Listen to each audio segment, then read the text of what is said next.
I am a lawyer, but I am not necessarily your lawyer.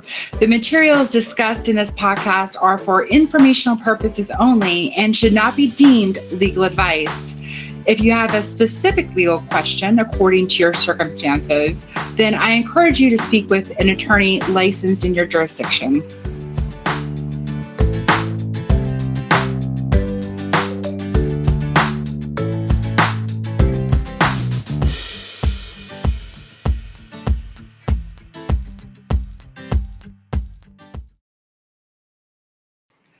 Welcome back to another edition of Ag Law Today, and we have a very special guest. We have Stephanie Bradley Fryer coming from us from down south. Stephanie, why don't you introduce yourself and tell us a little bit about you? Hi, well, I'm really excited to be here. As Carrie said, my name's Stephanie Bradley Fryer. I'm a farm girl from West Texas. I grew up on a cotton and wheat farm, and now I'm an ag lawyer. So I'm licensed in the state of Texas. I also travel up to our northern neighbor, to Oklahoma, where my husband raises commercial cattle in southwest Oklahoma. Excellent. I met you a few years ago down at Texas A&M Law School, so you're also an Aggie, isn't that right? Yes, times 3. I guess I just couldn't get away. I got my bachelor's in animal science, a master's in ag economics, and then A&M opened the new law school, and when I decided to go back to school, that's where I went. All right, fantastic. I'm also an Aggie, so great to have you here, Stephanie. So we're going to talk a little bit about estate planning and its applicability to federal farm program planning. Stephanie, if you don't mind, why don't we just set the groundwork a little bit? I think oftentimes, I don't know about you, but clients come to me and they're a little confused about the interplay in last will and testaments, trusts, and advanced directives such as powers of attorney or healthcare proxies. I'm not sure what you call it there in Texas. So what are your thoughts just on what the differences between those mechanisms are? So, you can be very basic with an estate plan, which is all that some clients need, to very, very intricate and complex. And probably the most basic of all documents, and when people are estate planning, they think about, is the last will and testament. And that's the basic document that is going to say who gets what property when you pass away. And then it also names who is the executor, which that is the person who's going to handle all the business of the estate.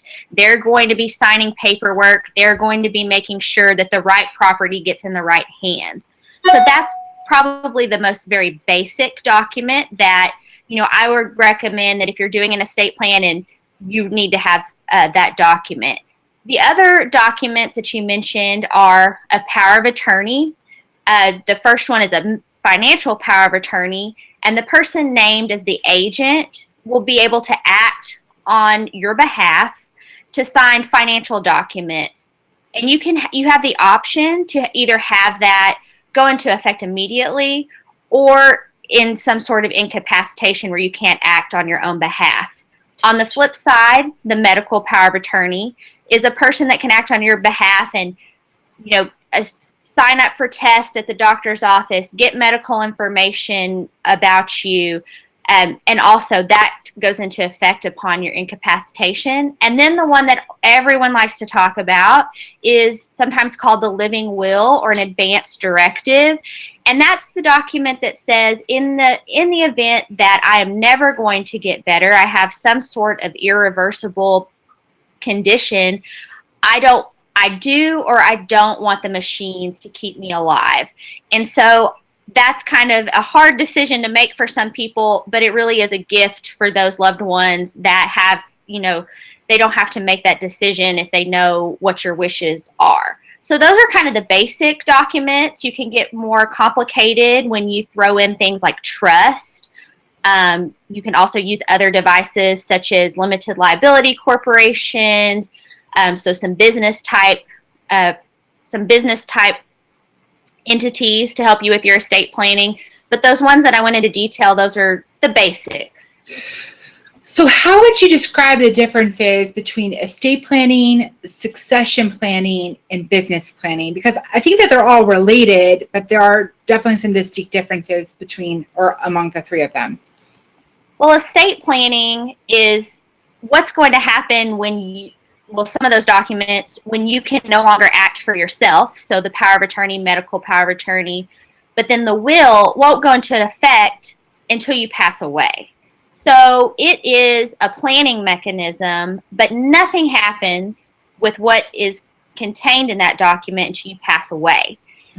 Succession planning and business planning occur when you're still around. And so in the ag context, it's really important to have some maybe business planning, succession planning, so that you can get the next generation up and running while you're still around. That estate plan will take care of transitioning all of your assets when something happens to you. But succession planning and the business side of things, that's where you're maybe training some management, you're getting some operations manuals in place, you're having some family discussions as to what is going to happen when you're no longer around to help guide your family in the business. I don't know about you, Stephanie, but whenever I started my law practice, I think one of the biggest surprises that I had were how few farmers and ranchers and agribusiness owners have an estate plan or a succession plan. So I don't know your thoughts on that. Well, I know that it's joked by, some of our colleagues in the ag law world, and we know it is true because we were raised around farmers and ranchers, but they don't want to talk about their fees. And so it's difficult conversations to have. And the other part of that is people in ag are busy and we're just waiting for the next shoe to drop. And so they just aren't getting some of the paperwork part of things done because they're worried about cows calving. They're worried about it's a sunny day and the ground's dried out so we can get a crop into the ground. So they aren't putting this as a priority when it may be something that they really need to put at the top of their list if they want the farm or ranch to succeed into the next generation. I know. And I tell people all the time, even myself as an attorney, the only reason why I even have my own estate plan done was myself and another attorney calendared and said, we're going to have a will signing ceremony on this day. And so I treated it like I did any client deadline. And to be honest with you, if I wouldn't have done that, I don't think it would have gotten done. And so that's my biggest advice for people is treat it like any business deadline that you have in your life. I don't know about you, Stephanie. I also feel like farm families don't really want to talk about these things as much. Any thoughts or advice on just how to have those tough conversations? Well, there's different family dynamics, whether you're in agriculture or just any family. My family, for example, very open. We talk about everything. We lay it all out there. Other families are much more buttoned up. And so when do you have that right conversation? You kind of just have to bite the bullet and bring it up because people, I think, seem to think that, we'll just wait until something happens and they can just fight it out. And that's not a good solution for a whole host of reasons, the business or the family. But you just have to bring it up. And you know your own family better than anyone. Maybe you get together all the time. And so you have many opportunities where you can bring this up. Maybe you need to set a special family get together to set this up. But if it is something important to you, which I feel like it should be, you just have to set aside time to do it. And if you're one of those families that it's going to really take some scheduling to get that done, then you just need to sit down. And, some people say do it at the holidays. Some people say don't. Again, you have to think about your family. Maybe that's the only time you get together and you just have to bring it up. Maybe that's when you have all your big conversations. And this is a big conversation that you need to have. Yeah, that's great advice. So let's talk a little bit about federal farm programs and how, estate planning and even really succession and business planning play a role into all that. So Stephanie, some thoughts on along those lines? Yes, so I didn't mention in my intro, but I worked for the USDA Farm Service Agency prior to going to law school, and we saw lots of issues. And one of our big roles was transitioning farms from one person to the next, whether it be from a sale of land or someone passing away. And so, a big issue can be the person who is getting the land, maybe somebody's passed away and they've inherited land, they don't know anything about the government office that they need to go to, what county, what documentation. So the first thing that a person needs to do is gather up all the documentation that you've gotten through your attorney's office, death certificates, depending on the type of estate administration. If you have a full probate, you'll have some sort of court documentation saying who got what property, who can sign on behalf of the estate. We call them letters testamentary here in Texas. When there's a full estate administration, maybe it's the personal representative in other states, but who can sign for it? And then who are the new beneficiaries taking the land? And just go to the county. What if you're talking about an FSA office, a county farm service agency office, where the property is located? They can look up the information for you, and if it's not the right office that you need to be in, they can direct you to the right place. But there's a lot of documentation that office is going to need. And, that can seem cumbersome, but sometimes what we would tell our farmers is, well, do you just want me to change it to anybody's name? They have to have documentation to get it to the right name. So that's, kind of a background in being paid. So, Stephanie, I've got 2 follow-up questions before I forget. First of all, is there anything that the decedent can do before he or she dies to help make it easier for the successor in terms of the federal farm programs? For example, I'm even thinking about my own farm family with my father. My father is the farmer, my mom runs the books. Okay, so we have a kind of a very traditional division in roles. And I don't know if something happened to my parents, if my brother and I, either one of us, could really step in the shoes of either one of our parents. And something I've been hounding my father about is, can you please gather up all the documentation regarding the USDA and X, Y, and Z? And I give my clients estate planning binders. Do you have any kind of just data or paperwork organizational advice for farmers with this regard?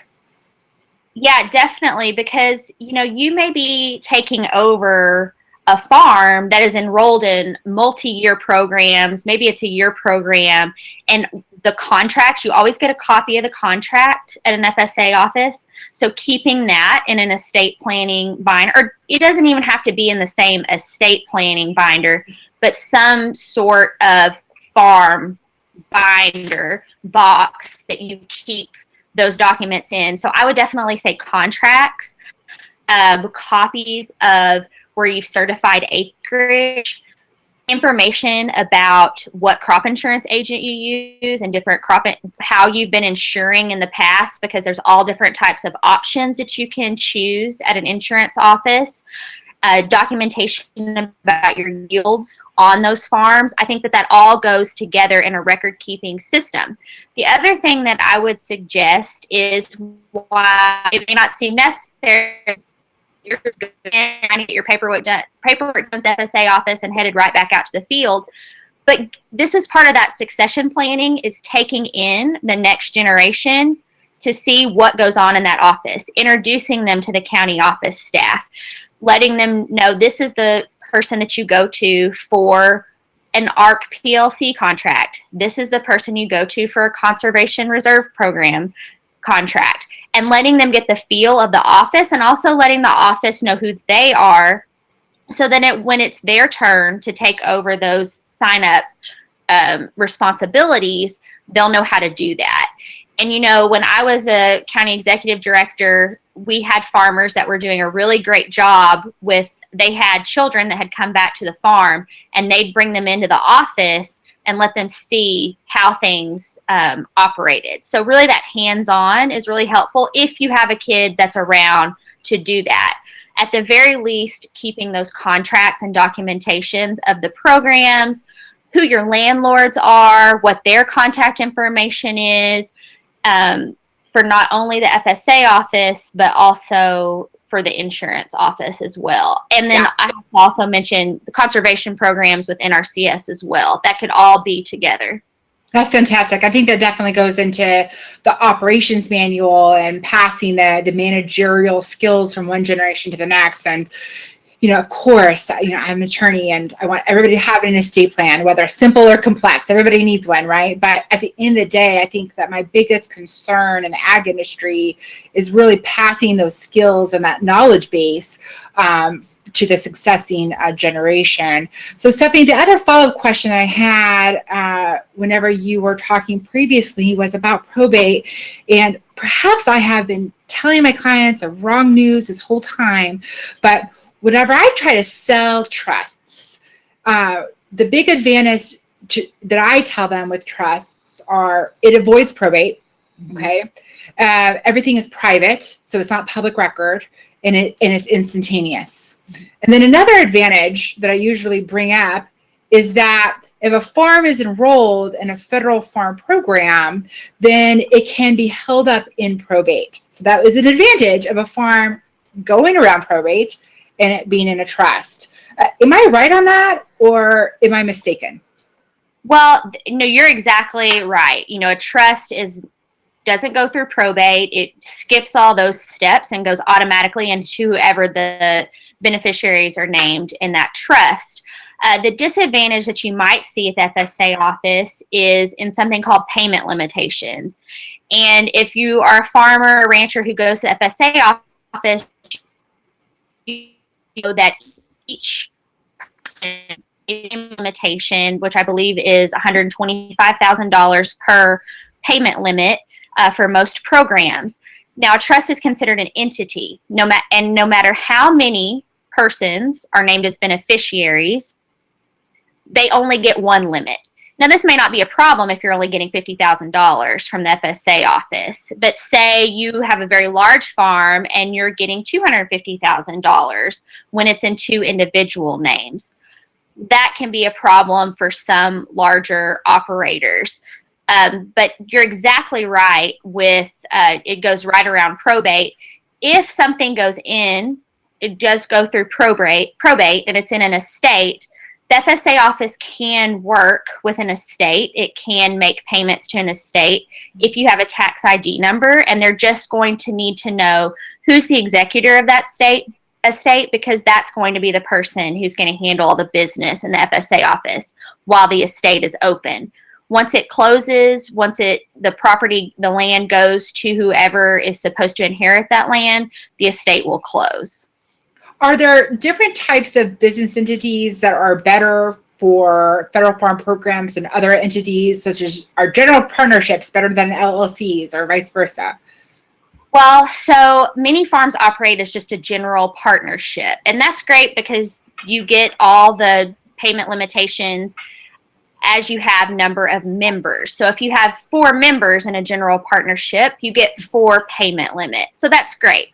The flip side to that, and as a lawyer, we know that you don't have any liability protection with a general partnership. So that's kind of the outside issue outside of the FSA office. A corporation, you have all of that liability protection that a partnership doesn't have, but like a trust, no matter how many members there are in how many people are in the corporation, you only get 1 pay limit. One of my favorite entities to use for estate planning purposes or for business purposes is a limited liability company or an LLC. An LLC is great because you have the liability protection of a corporation, the liability protection of a corporation, but you aren't double taxed like a corporation is. So you kind of bring in that tax advantage as well. But right now, an LLC is treated like a corporation and you only get 1 pay limit. So if you're an operator that has you're getting more than 1 payment limitation on your farms, that can pose an issue. So right now I'm teaching at Vermont Law School, and our lesson this week is about business organizations. And I told them that the number one question that I get from farmers is, what's the difference between an LLC and a corporation? And, what about a C Corp versus an S Corp? And what are your thoughts on that? And what's the interplay with federal farm programs? So, the basics for what's best for a farm, it kind of conflicts with what is best for the FSA office, because I want to give my clients liability protection. I'm always thinking about liability protection. And so a corporation, whether it be an S Corp or a C Corp, and an LLC, give that liability protection. However, they're going to limit you to only getting one pay limit. If that's not an issue for you, great, sign up with the LLC or a corporation. The partnership, the basics of a partnership with liability are that each partner is liable for the actions of every other partner. So even if your partner does something that you had nothing to do with, they get in a car wreck or something like that, and they get sued, they could sue the partnership as well. And so that opens you up to a lot of liability. But if you're getting multiple payment limitations at the FSA office, you may be leaving a lot of money on the table if you don't leave it in a partnership.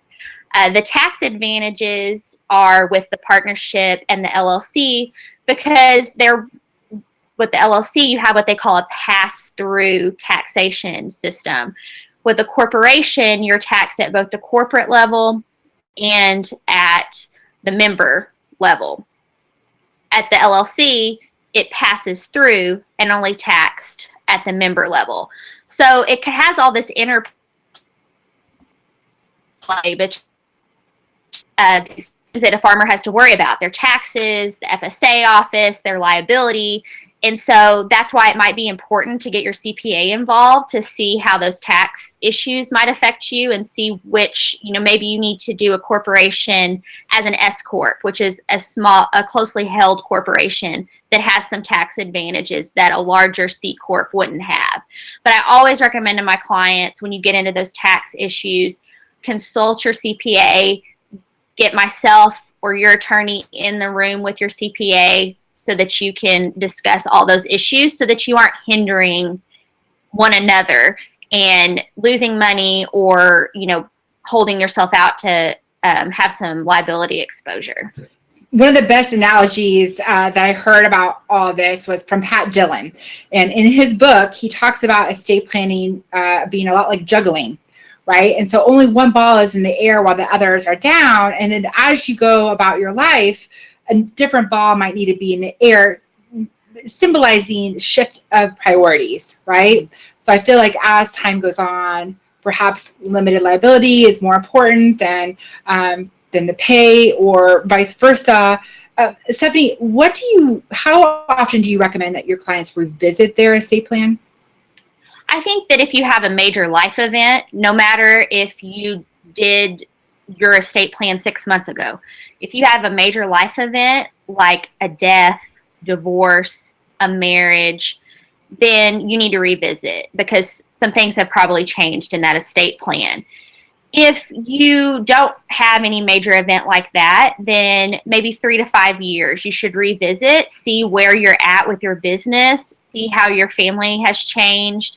Maybe kids have gotten older, maybe a child that you didn't know would have an interest in the farm, or, in the business, now has shown an interest, and you need to revisit how you have divvied things up in your estate or succession plan. So I'd say about 3 to 5 years.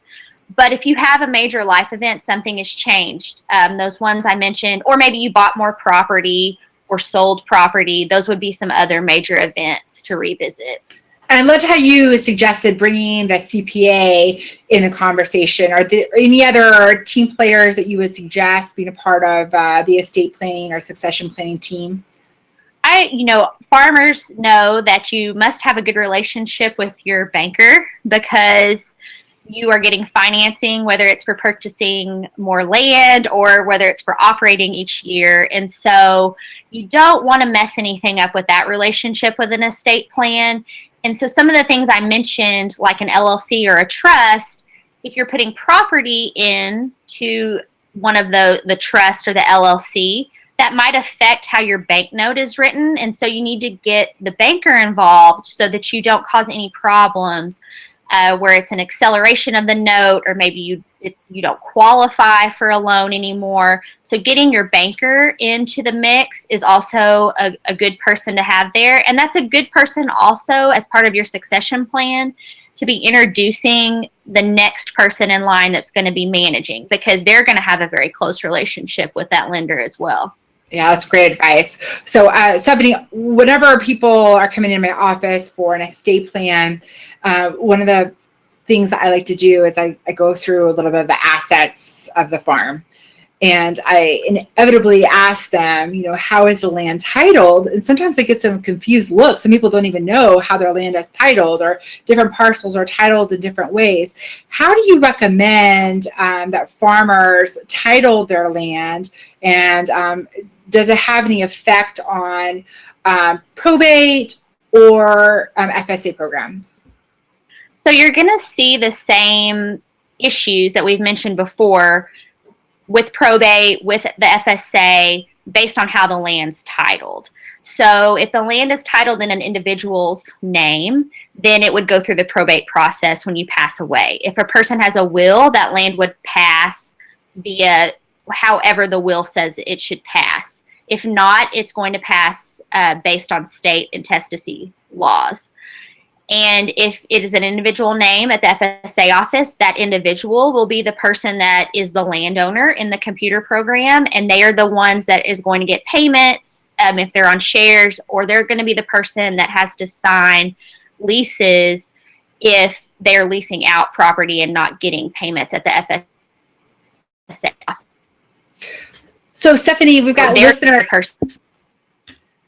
got listeners from all over the country, and I'm curious, if somebody's listening and they're looking for an estate planning attorney who understands agriculture, who understands farming, how would you suggest that farmer find a good lawyer to consult with? Well, Carrie, you and I are both members of the American Ag Law Association, and they have been working on a database to come up with some lawyers who are members, and that a person could go onto the website and find a person in their area. But, one of the best ways is just word of mouth. Maybe it is not even location, but maybe you've heard someone on a podcast, you've heard someone talking about it at the coffee shop. So you hear about these people, or you find them on the internet, you do a quick Google search, but actually talking to that attorney and seeing, do they really understand my operation and my needs and what I need? Can I have a conversation with this person? Because you're talking about, some pretty important topics, and you're talking about your finances, and you need to be able to feel really comfortable with that person. So having a consultation with an attorney is paramount, and you want it to be a working relationship that you can come back, because you may have to revisit this estate plan. If you do one very early, then you're going to be looking at it every 3 to 5 years. So you want to find somebody that you can have a continued relationship with. So any tips for listeners once they're in that consultation with a prospective estate planning attorney? Any questions that they should be sure to ask? I think that finding, we're in a different type of, business, being agriculturally based attorneys. And so, kind of finding out that person's background and what parts of the industry that they understand. Because if your major assets in your business are agriculturally focused, having someone that understands that business is very important, because you don't want to spend your time and money explaining to a lawyer at their hourly rate how your business runs and why you have this or why you have that, or why it's important that you have this set up in a certain way so you don't lose program eligibility at the FSA office. So really filling out what is their capacity as far as knowing the ag industry. And then I also like to pride myself on that there may be estate planning tools that I really like or that are easier for me. but I want to give my clients every option that will fit them in the best way. So if you have a lawyer that's giving you one option, like their go-to is a trust before they've ever heard any of your situation, maybe that's not great. I like to have somebody that gives me some options that's going to give me the best estate plan. So do some research yourself, see what some of those options are, and see what that lawyer's coming up with for you. Is he or she saying, just one option, or is that person very well rounded and is going to give you the best option available? That's great advice. Stephanie, how can people find you online and contact you? So I have a website. It's www.bradleyfryercounsel.com, and that has all of my contact information on it. I can be contacted by email at stephanie@bradleyfryercounsel.com and 325-307-8660. But the website has all of that information, and please visit. And that's bradleyfryercounsel.com. Is that right? Yes. Excellent. Thank you so much for being here, Stephanie. I appreciate your time and expertise. Yes. And looking forward to maybe having you back again as a guest on a different topic. Yeah, we'll have to be. That'd be great. Yeah. This has been really great, and I hope that it's helpful for the audience. Thanks again.